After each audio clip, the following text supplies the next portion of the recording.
여러분 안녕하십니까? 오늘 총괄 대사 경로에 대해 발표할 2017-2306 이창윤입니다. 여러분들 모두 우리가 먹는 음식이 체내에서 분해되어 영양분으로 사용된다는 것과 그 중에서도 우리의 주된 에너지원이 포도당이라는 것은 잘 알고 있을 것입니다. 그렇다면 이 포도당이 우리 몸에서 어떻게 분해되고 변화되는지 혹시 알고 계시나요? 오늘은 모든 대사 경로의 핵심인 포도당이 각각 호기성 상태와 현기성 상태에서 어떻게 사용되는지 알아보도록 하겠습니다. 먼저 호기성 상태의 대사 경로 중 그 첫 단계인 해당 과정을 알아보겠습니다. 해당 과정은 포도당 한 분자가 두 분자의 파이루브산으로 분해되는 과정을 말합니다. 해당 과정은 약간의 에너지를 투자해 포도당을 분해하는 준비기와 에너지를 생산하는 지읍기로 나뉘어져 있습니다. 먼저 준비기에서 포도당은 총 2개의 ATP를 소모해 3인산 글리세르 알데하이드와 인산 다이하이록시 아세톤을 만듭니다.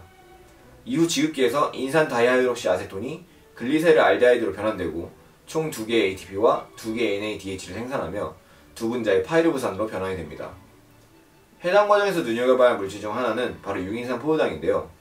이 물질은 인산 옥탄당 경로에서 인산 옥탄당으로 산화되며 세포가 필요로 하는 NADPH와 인산 옥탄당을 만드는 데 사용됩니다. 본론으로 돌아와 해당 과정을 통해 만들어진 파이루브산은 이후 TCA 회로에 들어가게 됩니다. TCA 회로란 파이루브산에서 유래된 아세틸 코엔자임 A를 CO2로 산화시키는 과정으로 ATP 생산뿐만 아니라 많은 생합성 경로의 전구체를 공급하는 양촉성 대사 경로입니다. TCA 회로에 들어가기 전 파이루브산은 한 분자의 CO2가 방출되며 아세틸 코엔자임 A가 됩니다. 아세틸 코엔자임 A는 이후 옥살 아세트산과 함께 결합되어 시트르산이 되고 시트르산에서 변화된 옥살 아세트산은 다시 아세틸 코엔자임 A와 결합하며 회로가 이루어지게 됩니다. 그 결과 TCA 회로 한 사이클이 돌 때마다 4분자의 NADH와 한 분자의 FADH2, 한 분자의 GTP, 두 분자의 CO2가 생성됩니다. 앞서 말했듯 회로의 중간체들은 지방산이나 다양한 아미노산의 합성이 이용되며 반대로 이런 물질이 TCA 회로에서 ATP를 생성하는 데 관여할 수 있습니다. TCA 회로에서 생성된 NADH와 FADH2는 이후 전자 전달기를 통해 ATP 합성에 관여하게 됩니다. 이 과정을 산화인산화라고 하며 산화인산화에는 3가지의 구성 요소가 존재합니다. 먼저 최종 전자 수용체는 산소이며 전자의 이동을 통한 자유에너지로 양성자를 막사의 공간으로 방출하고 이로 인해 생긴 양성자 기울기에 의한 이동, 즉 양성자 구동력을 통해 ATP를 합성한다는 것입니다. 다음은 전자 전달기의 4가지 복합체와 ATP 생성 요소에 대해 알아보겠습니다. 먼저 NADH 탈수요소 복합체는 NADH를 산화시켜 NAD+로 만들며 이 과정에서 4개의 양성자가 막사의 공간으로 이동되고 전자는 조효소 Q에 전달됩니다. 그 다음 숙신산 탈수요소 복합체는 FADH2를 FAD로 산화시키며 이때 전자는 조효소 Q에 전달되어 조효소 Q를 환원시키고 양성자의 이동은 일어나지 않습니다.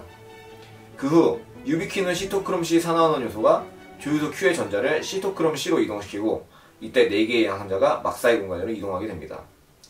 네 번째로 시토크롬 산화환원 요소가 시토크롬C의 전자를 산소로 넘겨주며 물 분자가 생성되고 2개의 양성자가 막사의 공간으로 이동하게 됩니다.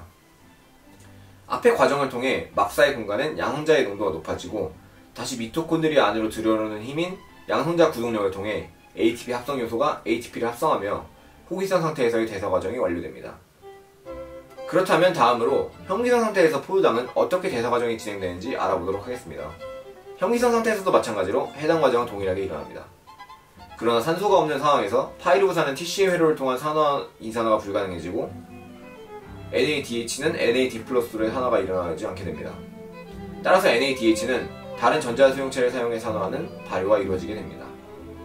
먼저 젖산 발효는 파이루브산이 젖산으로 환원되며 NADH가 파이루브산에 전자를 전달하며 NAD+로 산화되는 과정입니다. 젖산 발효는 일반적으로 격렬한 근육 활동을 할 때 일어나며 상업적으로 이용해 유제품을 만들기도 합니다. 에탄올 발효는 파이루브산이 에탄올과 CO2로 전환되는 과정입니다. 이때 NADH는 중간 물질인 아세트알데하이드에 전자를 전달하여 산화됩니다.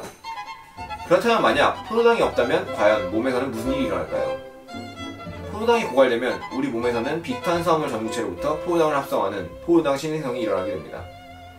이 과정에서 전구체는 파이루브산으로 전환되며 이 파이루브산은 그림과 같은 과정을 통해 포도당으로 변환됩니다. 다음 표는 호기성 대사와 현기성 대사를 비교한 표입니다. 이를 통해 ATP 생성 효율은 호기성 대사가 훨씬 높고 현기성 대사는 다양한 물질을 만드는 각각의 장단점이 있음을 알 수 있습니다.